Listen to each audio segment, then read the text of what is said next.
Canfield, and I just want you to know I came on the Brendan Burns podcast. We did a great podcast together. Watch that. Watch the rest of the ones he does. He's interviewing great people. He'll take you to the next level. Hello, ladies and gentlemen. Welcome to another episode of the Brendan Burns Show. Joining us today is Jack Canfield. Jack is an American author, motivational speaker, corporate trainer, and entrepreneur. He is the co-author of the Chicken Soup for the Soul series, which has sold more than 250 titles and 500 million copies in over 40 languages. In 2005, Jack co-authored with Janet Switzer The Success Principles, How to Get From Where You Are to Where You Want to Be.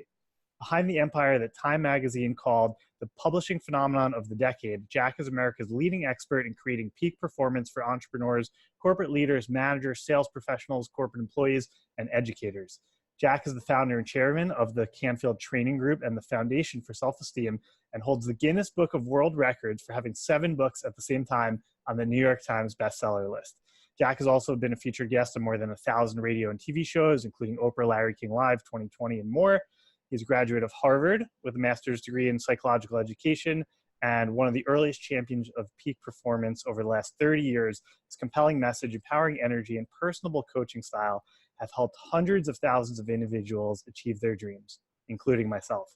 Jack has deeply impacted my life because in 2014, I felt stuck in every area of my own life, including being on Wall Street, and I went through his Breakthrough to Success program, which radically changed my life. Jack, it was a pleasure meeting you at the Super Bowl this year, and it's an absolute honor to have you on my show. Well, it's fun meeting you too. I enjoyed our conversation. So I like you a lot. I like what you're up to. And so here I am. Well, thank you again. And to start us off, I would love if you would be willing to share a little bit about your upbringing and how that affected your journey and your mission and who you are today. Well, I grew up in a lower middle class family in Wheeling, West Virginia. Both of my parents were alcoholics. My dad was also a workaholic. And I think partly it affected me because I wanted not to be that. I didn't want to have the dysfunctionality that was in my family. I also played a lot of sports. I was on a football team, the basketball team, the track team. And when I was right around middle school, I had a rich aunt who had a son named Jack who was killed. And so she sent me to this private military school that he'd gone to. And so I got a better education than most people in West Virginia were getting at the time. And as a result of that, I think I discovered my natural leadership skills. I was a captain my senior year. I had a company under me.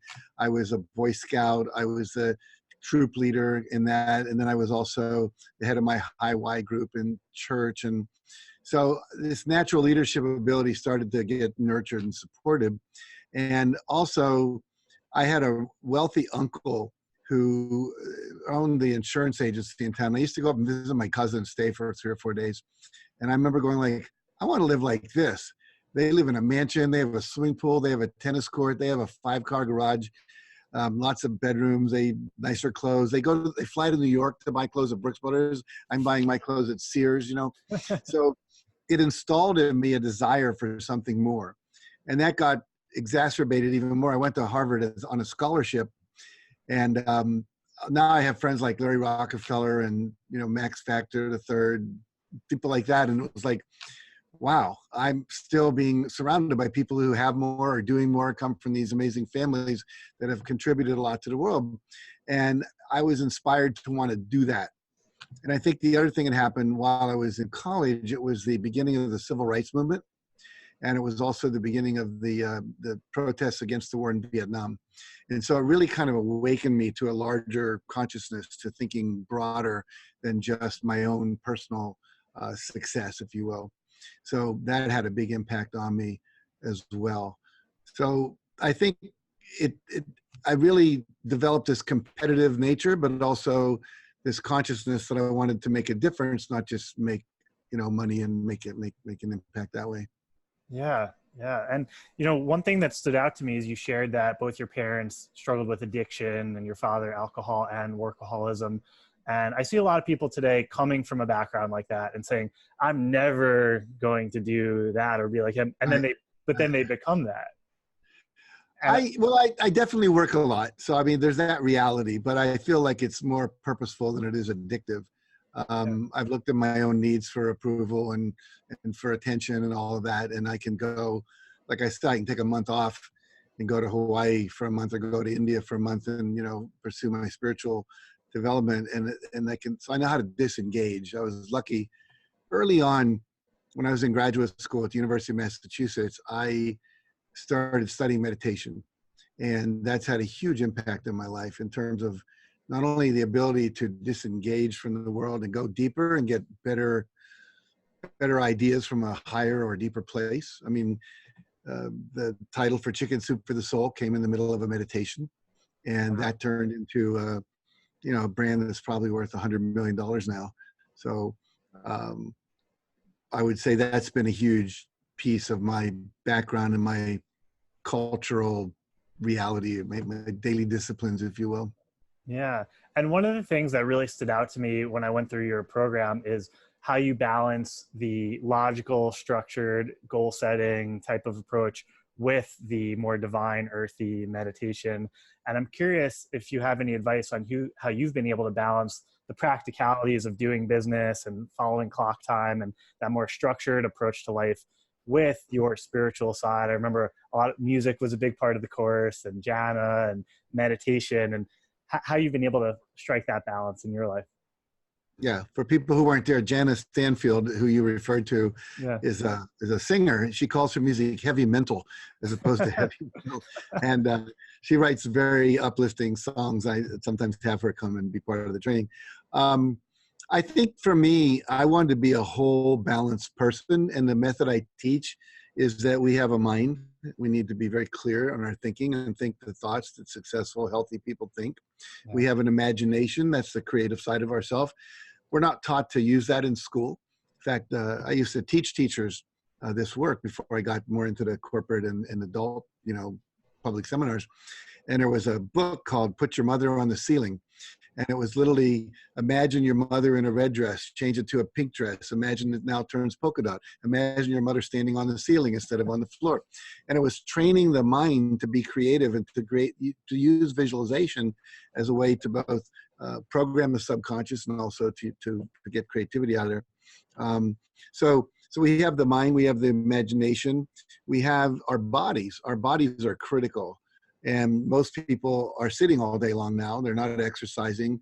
They're not stretching. I just finished a Pilates class this morning. I'll do a weight training class tomorrow. I do yoga at night. I walk, not every day, but most days for 20 minutes after dinner. So you want to keep your physical body healthy. It's the food you put in it. You want to detoxify. I do 2-day cleanses every month or two. So we want to keep everything functioning at a high level. And then I think we have our emotions. If we don't learn how to manage our emotions, our anger, our fear, our jealousy and desires that get us into trouble, we have to learn how to handle that. And then we have our intuition. We need to learn how to trust our intuition, how to access our intuition.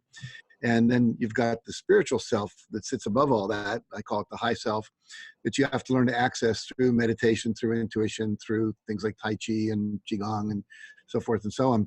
So I think that when you have all of that working together, you're getting your directives from your higher self, from God if you want to, and then you use all these psychological functions to put that into action so that your behavior and your goals are based on your purpose and your spiritual destiny, if you will, or your divine talents that you've been given, the mission that you have here on earth. I believe we all have a purpose in life. And that if you don't know what that purpose is, to use Stephen Covey's quote, which I love, he says, you don't want to get to the top of the ladder realizing it's leaning against the wrong wall. And so we see a lot of people in all around the world who are extremely wealthy, but they're unhappy because they pursued wealth rather than the expression of their full potential. And I think both are achievable, but when you're not doing it in a way that is fulfilling to you and in harmony with the highest good of both individuals and the planet, because we're doing a lot of destruction of our planet right now, then you don't have the great satisfaction that comes from that, the contentment that comes from that. Yeah. And have you, in your seminars or the work that you've done, what's the best way that you've been able to facilitate people pursuing both success and fulfillment. And has that ever been an issue in your life where you found yourself really successful, but maybe lacking? Sounds like you had your purpose from a young age, though. If not, then how have you done that in other people? Well, I think for me, I've always been fairly in touch with what's wanting to happen through me, if you will. Like what am I attracted to? What are my natural talents? I mentioned leadership and teaching were always there. And I have a certain level of humor that works for me in my work. So I've been given a lot of tools, if you will, to do the work I do. I don't think I was really in touch with the full scope of that until I took a workshop with a guy named W. Clement Stone in Chicago. I was teaching in an inner city school, history. And I became much more interested in why my students weren't learning and why they weren't motivated than I was in teaching history. And it boiled down to self-esteem, self-concept, their own values, their beliefs and their abilities and so forth. And so I became more interested in how can I change that? How can I grow their self-esteem? How can I install the beliefs that they can be as successful as the white people they were seeing on TV? And many of these kids had never been more than 3 blocks from their school. It was pretty amazing. So that became the motivation for me. And yet at the same time, if I go back to your question, which was about balancing all that in my own life, I think I've always known that I had to schedule time on a schedule, like for exercise, for meditation, for family time. You know, one year every year we have a theme. You know, it was the year of the family. You know, this year it's the year of the self. I'm spending more time nurturing me and growing me and relaxing and getting more sleep and so forth. But you know, we did 2 family reunions. I called my kids every 2 weeks. You know, I have like 3 boys who are now like 44, 41, and 28. And so I think that, you know, there's the guy named Dan Sullivan who teaches something called the Strategic Coach Program. And he teaches that you should divide your days into 3 kinds of days, which I do because I took his program. I thought it was good. And he calls them focus days, buffer days, and free days. And a focus day is when about 60 to 80% of your time is focused on what are the things that when you do them create the greatest value for your company or your profession, your income, whatever it may be. And most people don't do that. You know, we're back and forth all day long, you know, multitasking, doing this, doing that, running errands on a focus day when you should be just charging ahead. Yeah. And then a buffer day is all the stuff where you do all the things that you have to do, but they're not productive. You know, some of it's called planning, it's running errands, it's delegating, it's hiring people, it's studying, it's, you know, whatever it might be. It's not a direct income at that moment. And then the other day is free days, which is midnight to midnight with no work-related activity.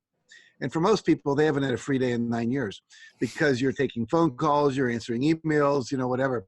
And what Dan teaches, and I believe, and I also teach now, is that when you take a full free day, midnight to midnight, you know, no emails, just doing things that are fun and recreational, you come back to work so much more creative, so much more energized. And so when I started to learn to do that, then my wife and I would sit down in January and we would structure out the year. Where are the free days going to be? Like I said, next year I'm taking a month to go to India. And so that's scheduled. And like you could call me and say, you know, I've got a $30,000 a day gig for you. And I'd say, sorry, that's scheduled. And so it's like you have to hold that time sacrosanct. Most people will let their free days be very much encroached upon by things because they're not holding them. They don't realize the value of it. We find that entrepreneurs, the more entrepreneurs take free days, the more successful they become. Yeah. It's a sacrifice. I'm going to say no to the 30,000, but think about what's going to unlock my whole life. Exactly. Yeah. It's hard to say no to 30,000. I get that. That's a terrible example. Especially when you're starting out, you know, but the reality is, and you know, if I weren't going to be gone for a whole month, I could go to my wife and say, look, I've got this $30,000 gig. Right. I want to take that, but can we take a free day here where I hadn't planned it and to make up for it? And usually she'll say yes, right. But it's important to not give those away totally. Yeah. Yeah, absolutely. So you mentioned W. Clement Stone a few minutes ago, and I wanted to ask you about your thoughts on not only should we surround ourselves with certain types of people, but the bigger question that I get when I speak is, but Brendan, I don't know anyone who is a multimillionaire. How do I surround myself with the right types of people? Sure. Well, first of all, you can surround yourself with them by reading their books. You can surround yourself with them by watching their TED Talks or whatever else they do on YouTube. I mean, I have, I don't know, probably 500 YouTube videos, and Tony Robbins has probably the same amount, and so does Brian Tracy, who's also a multimillionaire. So you got a lot of people that are teaching out there. And then you've got people like Mark Cuban, the owner of the basketball team down in Texas. Yeah. All these guys on Shark Tank, and there's videos there you can watch. There's courses that they offer. There's master classes being offered on the internet. Now, the other thing you can do, you can join associations where they might more likely be. You can go to conferences on financial things where those guys and gals might show up. You can join associations. Like for me, when I first started out, I wanted to hang out with the best psychologists on the planet. So I joined 2 psychological associations. And I remember one year, that's probably in my late 20s, early 30s, and I wanted to be with the big boys, the Carl Rogerses and the people that were like icons. And so they all got to meet at this cocktail party for the speakers of the conference. So I asked if I could be a volunteer and just walk around and hand out wine and cheese and things like that. And they said, sure. So now I'm in there, but I got to talk to them. I got to be in their space. I got to know some of them, and so that's another way. You could join a country club. You'll find out people that are wealthy. You can also every once in a while upgrade to first class with your frequent flyer miles. That's not a guarantee, but I've sat next to some really cool people, both actors and corporate presidents and so forth. But it might not be. It might just be another guy that upgraded the first class so they could sit next to a millionaire. Yeah. That's all great advice. And I want to go a little personal with you and ask W. Clement Stone, like, what was the personal connection? What did he see in you? How did he touch your life in a specific way? Well, I first started by going to a seminar that his foundation put on. And they found out about my experience in the inner city, and they were looking to hire someone to do that. And I was working at a Job Corps center, where they teach kids who dropped out of school. It was a federal program at the time. And they were about to close soon. So I said, I'm going to take this opportunity to go work with Stone. And over time, I got to meet him a number of times. And he was quite amazing, very personable, very approachable. And the thing he taught me more than anything else was to always think positive. Like what if it could work? Like never say, well, that won't work. Say, well, if it could work, what will we have to do? And he taught me another thing. If you can imagine 2 overlapping circles and see the space in between them there. Mm-hmm. And so he was the dyed-in-the-wool conservative Republican, and I was a young, fairly liberal Democrat at the time. And I asked him one day, we were in the elevator going down, and I said, why did you hire me? We're kind of diametrically opposed in our political views. And he said, Jack, think of these 2 circles. Here's where you and I disagree, and here's where you and I disagree. But right there where it overlaps, we agree. We both want to end gangs in Chicago. We both want to help empower young people that are in the inner city. And all we have to do is focus on that. We'll never talk about what we disagree about. It's a waste of time. Let's focus on where we agree. And that was huge. If they could do that in Congress in America, we'd get a lot more done. But instead, we're constantly focused on where we disagree, trying to make the other guy wrong, instead of spending time going, yeah, we both want roads and bridges that don't fall down. We both would like to see the border safe. Maybe it's the wall, maybe it's electronic surveillance. But let's find out where we do agree and focus on that. And that was huge. And he also taught me to visualize, to use affirmations, and to not be. When I first went to work with him, I was kind of negative about rich people. I thought rich people always screwed over everyone else to get rich. Mm-hmm. And that was my father's belief. So that's what I grew up with. Mm-hmm. And he taught me that rich was not a 4-letter word. He taught me that basically when you have money, you can do a lot with it. And my friend Bob Proctor, who was in A Secret with me, likes to say, if you don't have a lot of money, the good you can do is limited to where you are physically. Right. But if you have a lot of money, you can do good all over the world through contributions, foundations, philanthropy. Right. And that had a big impact on me as well. So I've always wanted to have enough money to be able to support the things I care about. Yeah. So optimism, finding where we agree. Money doesn't have to be a bad thing. Right. Powerful lessons. He also taught me to always carry $100 bill in my wallet or my pocket. And yeah. and I, at the time, that was a lot of money for me, because I think I was making like, 20,000 a year or something, right? Yeah. And but he said, I want you never to be able to say I'm broke. He said, so when you have $100 in your pocket, you're not broke. And if you had to spend it for an emergency, do that, but then immediately replace it. So every time you go into your pocket or your wallet, you see the $100 bill, and oh, I have $100. And back then I was like, well, I'm rich. So now I carry like, five $100 bills in my little, folded bills in my pocket. So I always know, I have that sense of like, wow, I'm abundant. It's so stupid and silly. It almost sounds like first grade, but it always has that little affirmative, quality to it. Yeah. I went to the ATM the week in 2000, like 5 years ago, after you said that on your course. And I've had probably 3 or 4, at least $100 bills in my wallet since. Right. Yeah. It makes a difference. It really does. That's amazing advice.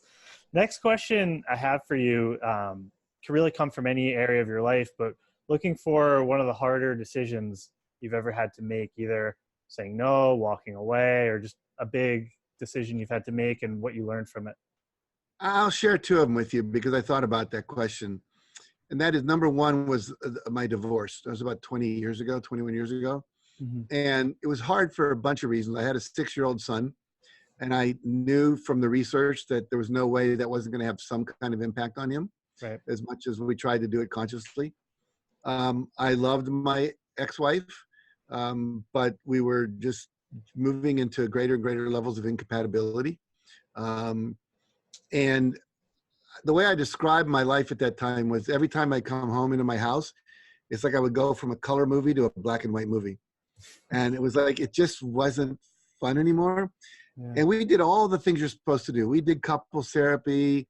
We did exercises from books. I mean, we didn't hold it lightly at all.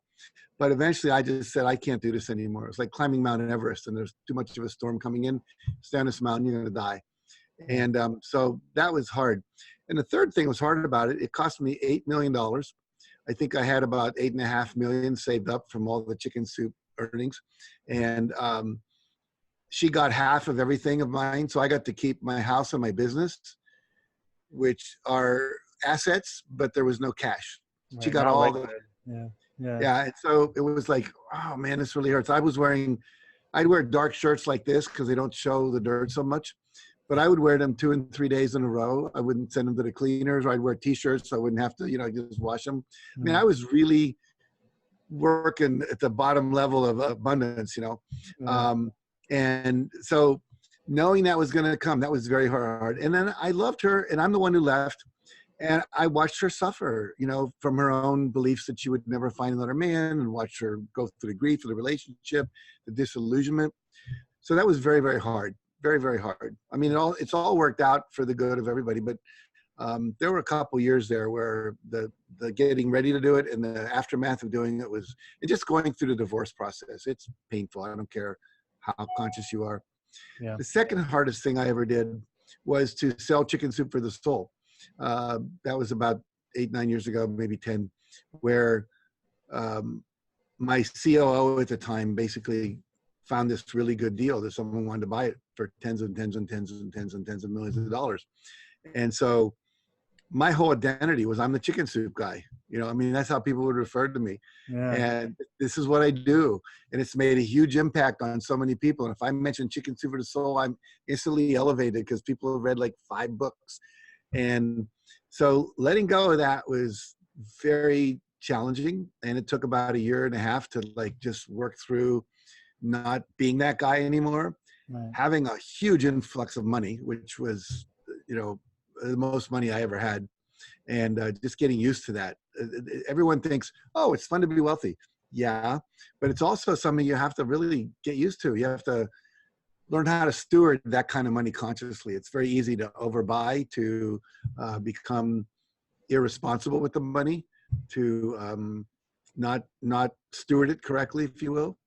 Mm. So that was a difficult thing too. Now I'm glad I did it. It opened up the whole success principles work that I do and allowed me to have a whole different kind of day. I mean, I was reading 20, 30 stories a day and then editing stories every day. Now I'm doing more trainings, more travel. It's much more interesting at some level. Mm. I'm curious how you not only found a way to steward that level of capital, but also how you were able to stay humble and not let that go to your head. And, obviously you have so much to be proud of yourself for, but to be proud of yourself for the things and not for the money, and identifying with the new level of income. I think I've always had a certain quality of humility. I'm not sure why. Probably started with self-doubt. So I never thought I was that great when I was growing up, Yeah. and so perhaps that had its good effect later on when my self-esteem did improve. Right. And I think that the spiritual work, the meditation is a big part of that. I did go through a couple years, I called it my nouveau riche stage, where I stocked a wine cellar very well. We had a chef that worked in our home for 2 years, and we decided we wanted the privacy more than having someone cook these amazing meals. Plus, we put on a lot of weight, which is not good. And and then it was like, I think at that point I realized I needed support because it was not my genius. Unlike you, who had a lot of financial training, I ended up hiring someone who they calls it running a family office. Yeah. And he used to work for Deutsche Bank and had high-end clients. And he's got still a number of high-end clients that came with him when he started his own practice. But I meet with him quarterly. We go over all our options, buy and sell stocks and other kinds of things. Most of our money is in income producing money rather than high growth. Right. First of all, I'm older, I don't need that. But more, it provides me with a steady flow of income so that I'm never worried about, not having enough money. I don't have to make decisions based on money. I make them based on what I want to do. And I know that there's still enough income coming off of all that to provide our basic lifestyle. Yeah. Income generation, passive income, Mm-hmm. all great. I want to go back to the first hard decision that you mentioned about your divorce. Sure. And I'm curious, not only advice in terms of relationships from personal experience, but more specifically, how, not either what you taught or what you used to think about relationships, like what your advice would have been then versus what your advice is now in terms of people coming to you asking for advice on relationships. I think one thing I would really advise people is take your time getting into a relationship. Spend more time getting past the biochemical, crush stage, and really look at what are the common values. How do you feel about children? How do you feel about travel? How do you feel about handling money? My ex-wife and I had a totally different thoughts about money. I'm an investor. I want to invest in things that are going to build my business. I want to, she would say I'm a spender. She's a saver. Right. But I would invest in like life insurance. I would invest in liability insurance, and she would think that was wasted money, Yeah. And so I was building our wealth base, but she just saw money going out. And then I also believe in having nice things. And so she was always freaked out that we were going to be poor. And so where do you stand on money? Where do you stand on spending? Where do you stand on spirituality, religion? I remember hearing a joke recently that said there was an atheist and an agnostic, and they were arguing about which religion not to bring their children up in. That's great. So, and vacationing. Like my wife does not like to go. Like for me, I would love to go to Europe and just go from city to city, like 3 days in Barcelona, 3 days in France, in Paris. Not my wife. She wants to go somewhere and stay there for a while. Right. And it's not been a deal breaker at all. But I wish I'd known that, before we got married. Yeah. So I think having those kind of conversations, there's a lot of books out there you can read that kind of take you through questions you can ask. I think the other thing is relationships are work. When you're in that romantic stage, you don't think so. It's just all wonderful and you're attracted to each other. You have to spend time on working on the relationship. Things are going to come up where your values clash, your definitions of what a clean kitchen is are different, and you've got to have some tools for communication. Like, can you have difficult conversations? There's books written about having difficult conversations and the communication skills.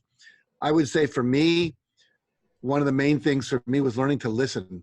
I'm a typical male, if you read Men Are From Mars, Women Are From Venus, where if my wife starts to talk about a problem, I start spewing out solutions. She's not interested in solutions. She just wants to be heard. She'll come to her own solutions if I just listen long enough and repeat back what she's saying. And so that was a big, big lesson for me. And then, are you familiar with the 5 love languages? Yeah, I've read that book. So that book, I think, is critical for relationships. My wife is the quality time, and I'm nurturing touch. And so if she doesn't, if I don't sit there and listen to her every day, I just shut up, she doesn't feel like I love her. I could tell her what a great job she's doing. I could, hug her, caress her, buy her a gift, but she's quality time. And so knowing that and knowing how to deal with that is profound. If you don't know that, you're going to get into a lot of trouble because you're trying to give people what you want, not what they want. So I'm always like grabbing my wife, and sometimes she's going, you're smothering me. I don't take it personally anymore. Yeah.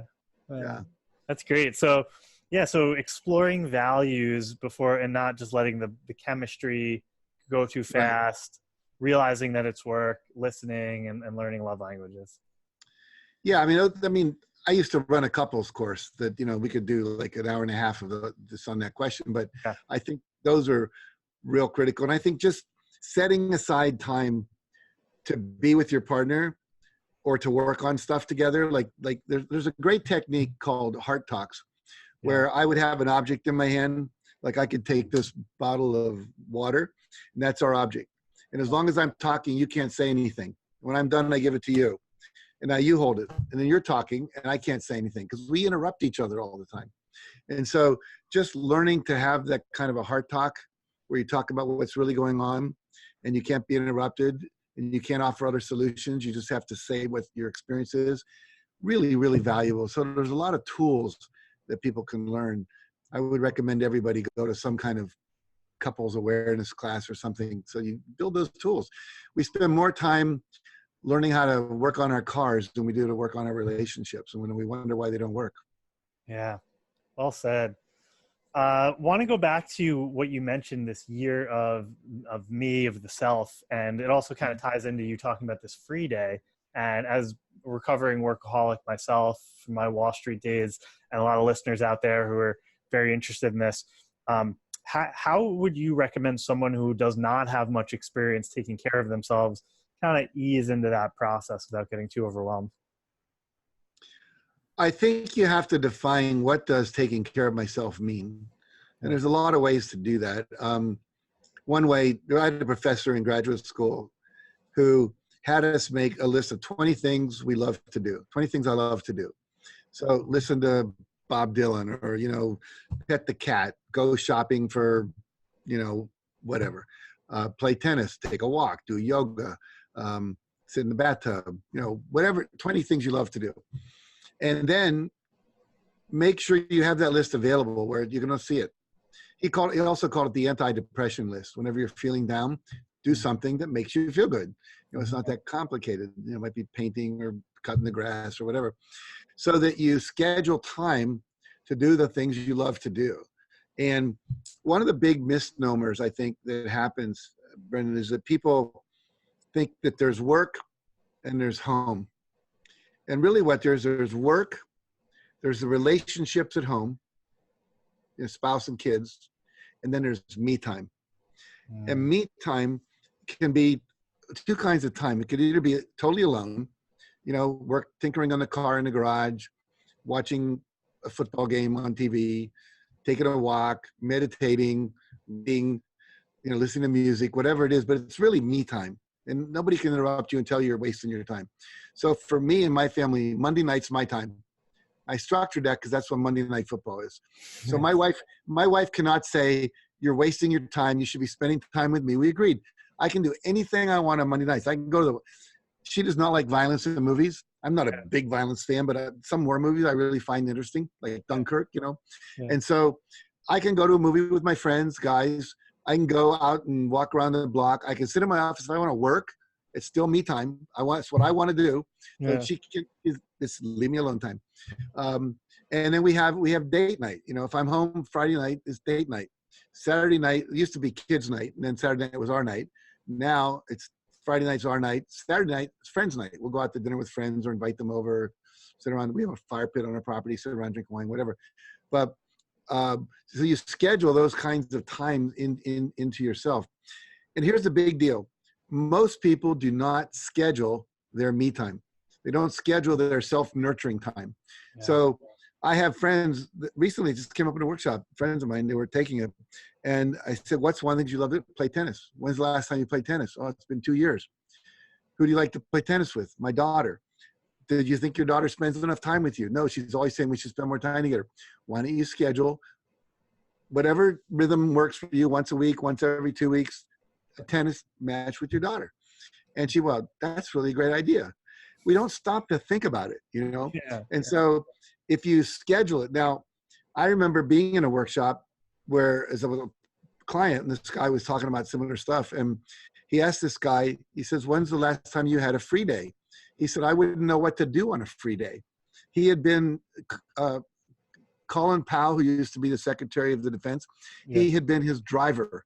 So he'd pick him up in the morning at his home, drive him to work, assist him all day long, drive him back. So he had no time. I mean, he's up at 4 in the morning every day. So what we did was we actually had the group brainstorm things he could do that would be fun. So if you don't know what to do to nurture yourself, ask other people, what do you do to nurture yourself? So you could go to a spa, get a massage, sit in the hot tub, play tennis, play Scrabble, play words with friends, play games like, you know, I don't know, whatever games I don't know. I don't play video games. My kids do, but whatever's out there, you know, Grand Theft Auto, which is probably 10 years ago. But the point being, if that's fun for you, find the time to do that. But also you want to nurture your body. I think, you know, exercise is really good. Meditation is good. And I think getting massages is great. I'm saying that because nurturing touch is my love language. But find the things that work for you. Maybe it's jogging. Maybe it's playing, you know, I have friends who are in their 50s that play field. They go out and they play hockey.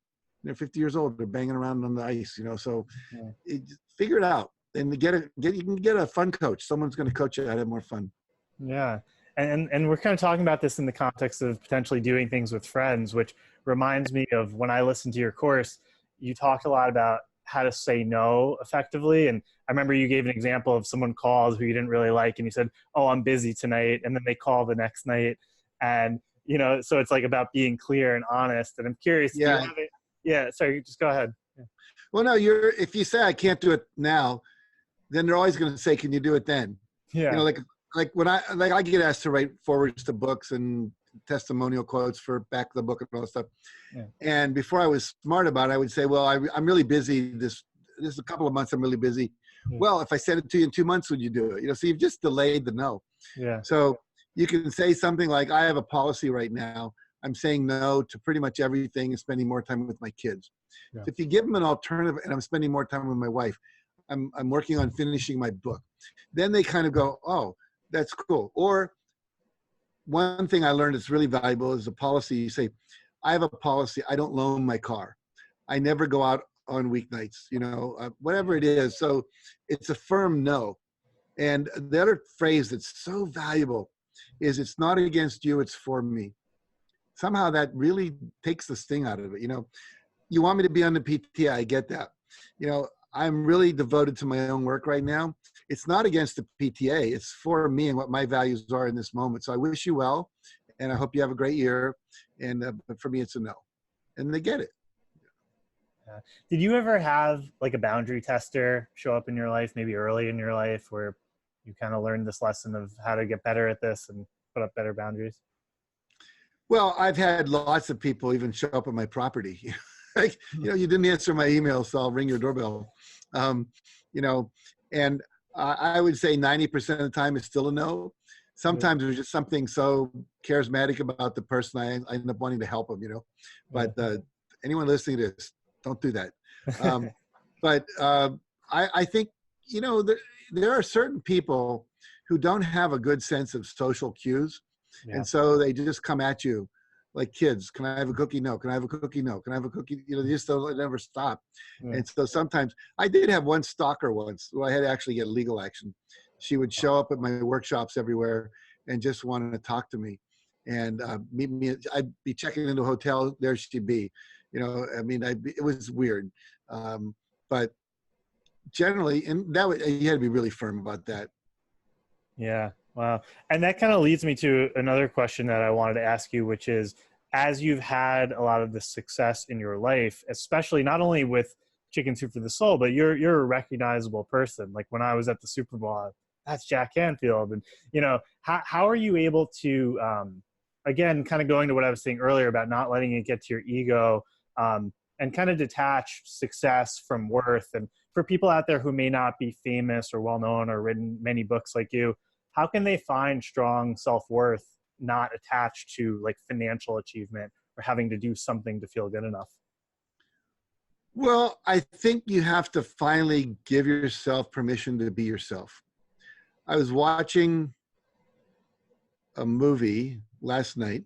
It was called Rocket Man. It's about Elton John. Elton John, yeah. And I liked it. It's a good movie. It wasn't as good as Bohemian Rhapsody. Yeah. It's the same genre of movie, Yeah. but it was very good. And at this one point, this guy was saying to Elton John, at some point, you have to say goodbye to the person who you were born to be and say hello to the person you're meant to be. Something along those lines. Yeah. And I thought that was really powerful. And I think for me, I have to say, there's no question. I definitely feel good when people tell me my work's affected their life. You know, when they say, I appreciate your work, or I watch you on YouTube, or your books got me through my mother's cancer, or whatever, that feels good. And they'll probably say, and you probably hear that all the time. And I say, but I never get tired of hearing it, you know? So it allows them to know they impacted me. I feel good that they shared that with me. And it does feel good to know you've made a difference in the lives of others. So I rarely have anyone come up to me and say, oh, I'm so impressed with you being a best-selling author, or you're a millionaire. I mean, that wouldn't feel good. I don't care about that, you know. But what I do care about is the lives I've impacted. I was walking through a hotel one night in New York, coming back from a gathering, and this little girl was sitting there, and she was bald with her parents, and it was clear she was going through chemotherapy. And as I was walking by, the parents stopped me and said, oh, you're Jack Canfield. Your books have really helped us get through our daughter's chemotherapy. We read her stories. I almost cried. I mean, that's so fulfilling to know that something you've done is having a positive impact in the lives of others. I stood there and talked to them for about 10 minutes, you know, because I was curious what their experience was. I don't think anyone's ever accused me of being arrogant or proud. I don't feel that way. Somewhere along the line, I heard the phrase that I wanted to do what was for the highest good of all concerned. Every decision I make, I ask, is this for the highest good of all concerned? Meaning, does it destroy the planet? Is it going to hurt other people? For me to win, they're going to lose? Is it going to make me money, but someone else sacrifice? So for me, it has to be a win-win-win-win. And I do feel it's like it's resonant with my heart more than like my ego. I don't know how to say that better. So it just feels like how we should live. And I don't feel like I don't brag about the fact my heart beats every day. You know what I mean? It's just, it does what it does. Yeah. That's beautiful. You know what? I have noticed, this kind of be the last question, and then I want to make sure the audience hears all about what you're up to and your speaking tour and everything. Sure. As I've seen and even helped people in my own way find and get more aligned with their vision and their purpose, they can actually face more resistance initially to trying to pursue that and finding, oh, if I just stay in corporate America, or if I stay in this other thing, it feels easier. And I'm curious if you had any resistance or hard times, like either getting publisher for your initial books or going through that, and any advice you have for people who are, all right, this is what I want to do, but it feels hard. No, I always say if success were easy, everyone would be, there'd be no fat people, everyone would be wealthy and happy. It takes work. I think someone once said the only place success comes before work is in a dictionary. And that's true. I like that. Yeah. So for me, I lost the question there. It was just like when you find your purpose instead of the easy route, it can feel harder initially. Yeah. Yeah. So just no, I think if something's worth doing, you're going to get pushback. In other words, the universe is testing how committed you are. Right. It's sometimes, I believe that all personal growth occurs when you take on a challenge that's bigger than what you currently know how to deal with, so that you have to learn something new in order to deal with it. So for me, I had to learn how to do radio and television interviews. I took classes on that. I had to learn how to bring humor into my talk. My sister once said to me when she took a workshop, she said, if becoming and getting high self-esteem means becoming like you, I'm not interested. And I said, why? She said, you're too damn boring. You're too serious. And so I literally embarked on a year's worth of work to become funnier. I listened to comedy. I must have bought like 10 or 20 comedy albums. I would listen to them and think, why is that funny? And still to this day, the only stations I listen to on my car, XM radio, is the comedy channels, because you learn to think and you just start seeing things a little funnier. So those were things where I had to do it. But the big ones were, like, for me, the first Chicken Soup for the Soul book was turned down by 144 publishers over about 18 months of time. So I always tell people, if I quit after 100 rejections, I wouldn't be talking to you right now. And so the reality is that there's going to be things that are required of you that are not easy. When you learn to drive a car with high motivation, independence, be able to be mobile, get around, be able to take your girlfriend out, whatever. But it was challenging, especially when you had a stick shift. Now it's easier with the automatic, but it was worth doing. Graduating high school, there were things you had to do, but it was worth doing. Graduating college, being successful at sports, learning how to invest your money correctly, like you did on Wall Street. So I think the reality is that for me, I say the purpose of setting high goals is not to achieve the goal, but the mastery of yourself and the laws of the universe that are required in order to do that. You can't become a millionaire if you don't know how to say no. You can't become a millionaire if you don't know how to ask for support, ask for money, ask for investors, ask people to enroll in your seminars. Some people have a big problem with rejection. So you have to overcome your fear of rejection. Once you've done that, you now have more capacity to do anything you want in life. And so for me, it's about mastery. That's why I admire people in the martial arts so much, because you look at these people 5, 10, 15 years later, they have more self-confidence, they have more sense of energy, they have more control of their body, the control of their mind, they don't let fear run them anymore. They're in the present moment. So I would encourage people to take the steps toward that which you feel attracted to, be drawn to do and become, but know that it's going to require effort, work, feedback, failure. Failure is not a terrible thing. I was putting together a presentation for some kids who are athletes recently, and I found this quote by Yoda, and he said, the difference between a master and a beginner is the master has failed more times than a beginner has even tried.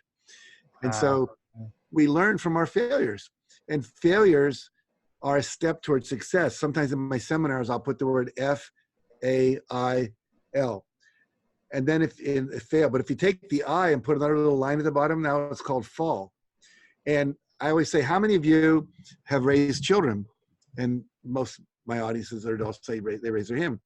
I say, how many of you told your kid you have 150 chances to learn how to walk, and if you keep falling after that, I'm giving up on you? Nobody ever did that. And every time you fell, you were learning something about balance. And so every failure is an opportunity for feedback on how to get better. So unfortunately, we've all been trained in American education, whatever country you're watching from, that to fail is bad. It's that we get an X on a paper. Here, stupid is where you were stupid. We want to avoid that. And so basically we have to learn that the only way to learn is to make mistakes and then learn how to do it better. I teach juggling in some of my seminars. Yeah. And believe me, everyone starts swearing at the ball. They don't roll away because we use the ones that are beanbags. Yeah. But I teach them, instead of saying, oh, some swear word, say, oh, what fun. This is how we learn. And if I teach that over a 7-day period, as I've done sometimes when I'm training trainers, the first couple of days they can't do it. The third and fourth day it starts to get easier. By the seventh day, most people can do it. Why? Because every time they drop it, the brain is recalibrating. Well, why did we drop that? Our hand was too far forward. We threw it too high. We reached up too much, and the brain's every night it's processing all that. So the next day, what happens is you're a little better, but you can't get a little better if you don't go through the failure process. Yeah. I mean, this is the type of content and magic and value that you're sharing with my audience right now that totally transformed my life. And I just want to thank you again for that, because welcome. When I was on Wall Street, I was very depressed and unhappy and addiction and isolated. I'm in a relationship now, and all these, just the hours of really, and I know you put in a lot of hard work and reading and studying, and you go to India and you do all these things. And it's a great service for our society, especially with these shootings and the state that we're in. And I want to thank you again for that. You're welcome. You're welcome. We're working right now on developing a curriculum for schools so we don't get these school shooters. In other words, the shooters are usually the alienated ones because they're not included. So if you can create pockets of inclusion for everybody in the school, just like literally having the whole class break into groups of 5 and doing an exercise like we do in the trainings, then eventually kids feel included. They don't need to shoot everyone that fired them or didn't treat them with respect or whatever. So, and again, it's the failure of our schools that allow us to see what's not working so we can improve the schools. It's that simple. Exactly. So you've mentioned seminars. I've obviously been radically transformed by your program. Please tell us all about this upcoming speaking tour and how people can get involved and get close to you. Yeah, we're doing a 4-city tour of one-day workshops. One will be in Atlanta. One is in Toronto. One is in Salt Lake City, and I think I forget what a fourth one is. Newark or New York? Yeah, it's in the New York area. Thank you for having your notes there. Yeah. I just know it's coming up and I'm going to be getting on airplanes. But yeah, so basically, if you live anywhere near there or you can fly in, this will be the last year we're doing these one-day workshops. Next year, we're going to only do 3-day workshops. We're going to do 4 of them around the country. But this is the best introduction. We call it Breakthrough to Success. It's called One Day to Greatness. Breakthrough to Success is our longer workshop. Yeah, One Day to Greatness. And what I'll teach you in that day is the core elements of a system of success. We define a system as something that always works. In other words, if you have the perfect recipe for an apple pie from your Aunt Martha, and you do it exactly the same way every time, you'll get the same pie. But if you change the flour from whole wheat to regular wheat, if it's been milled, if you change it from stevia to molasses, whatever it is, you're going to change the pie. So what I'm teaching you is a system of about 10 steps that if you do them in the right order, at the right way, at the right time, you can guarantee yourself success in any area of your life, whether it's sports or whether it's finances or whether it's relationships or being a better parent. Anything you want to improve upon and then produce a bigger result is you're going to learn how to do that. And these are not things that are taught in school. This is the sad thing about it. We don't teach these principles in our educational system. We're working on changing that. I'm writing books about it. We're developing curriculum. But more than likely, if you're watching this, you've learned some of these things by being on podcasts like this. But this is a system of how it all fits together in the right way that will actually get you where you want to go. So I would encourage you to just go to jackcanfield.com and you can find out about our training. Also, if you go to jackcanfield.com, there'll be a pop-up window. You can actually sign up for something called the 10-Day Success Transformation. And that will give you 10 lessons that come to you on your phone or your iPad or your computer, whatever you put in there, your phone number or get a text. And it's about a 3 to 5 minute video, 3 to 5 minutes, plus a homework assignment for the day, something to focus on during that day that will allow you to Velcro this new principle into your life. So if you can make it to the 1 days, I really encourage you to do that. We usually have 3, 4, 500 people there.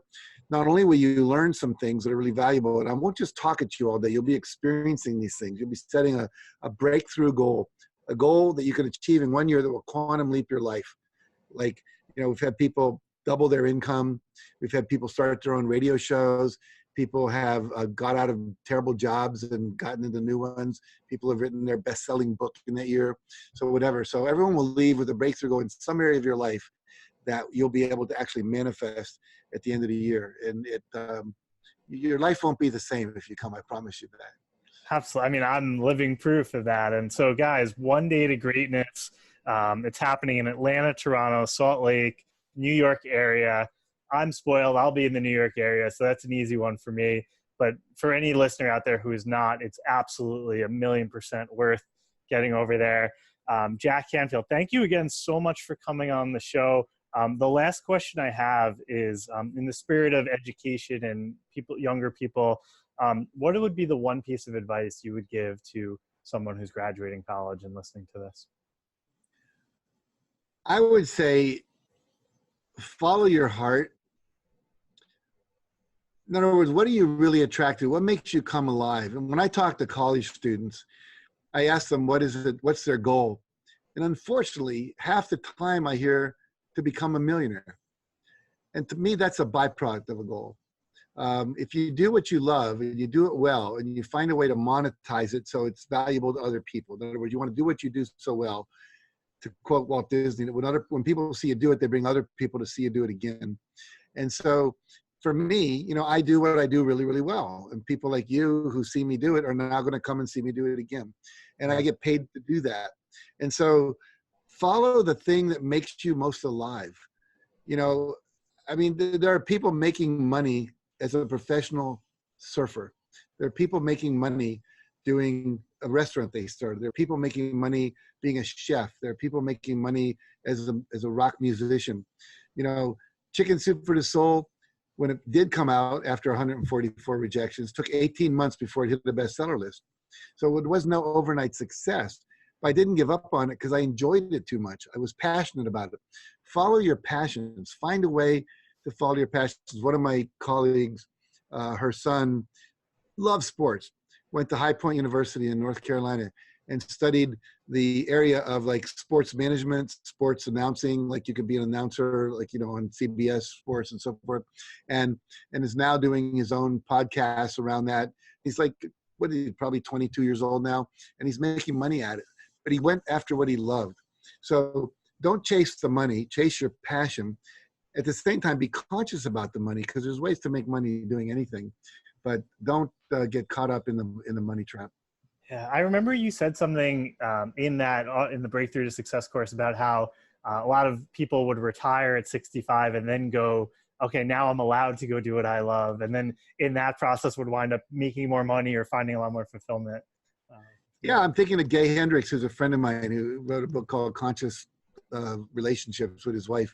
Yeah. And he worked for years and years and years, made a lot of money. Retired, decided he just wanted to hang out and do the things he loved.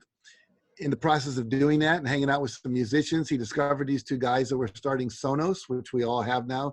And he invested in stock with them and made more money in the next 3 years than he made his whole life. Wouldn't have met him if he was still doing the books. Mm-hmm. And he started writing his own novels now. And he's had some best-selling novels that have done very well as well. So again, you don't want to wait till you're 65 to do what you want. I will end with, do we have another minute? I'll share one more story with you. Take your time, absolutely.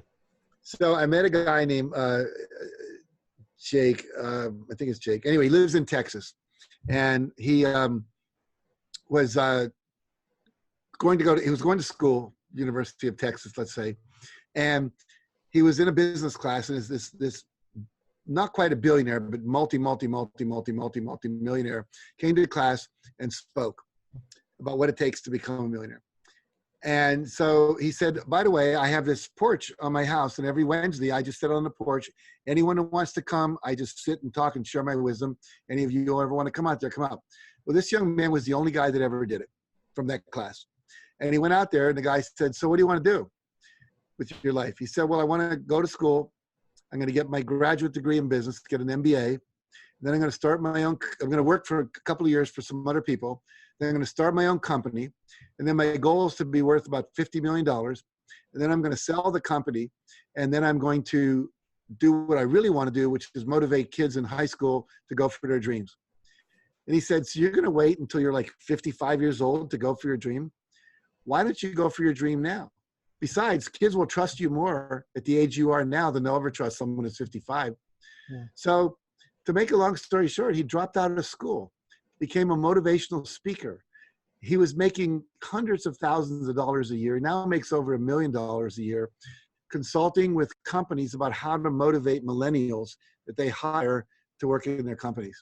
And so I'm not saying everyone should drop out of school, but I'm saying this: don't wait till you're 55 years old to pursue your dream. That's so well said, and such a great way to conclude this conversation. Jack, thank you again. Guys, I'm going to be sharing in the show notes on the YouTube and the podcast how you can get to the upcoming speaking tour that Jack's holding, as well as if you want more information at jackcanfield.com. But Jack, thank you again so much for coming on the show. My pleasure, Brandon. Thanks for having me. Glad we ran into each other at the Super Bowl. Yeah, same here.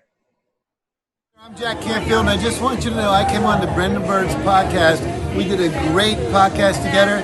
Watch that. Watch the rest of the ones he does. He's interviewing great people. It'll take you to the next level.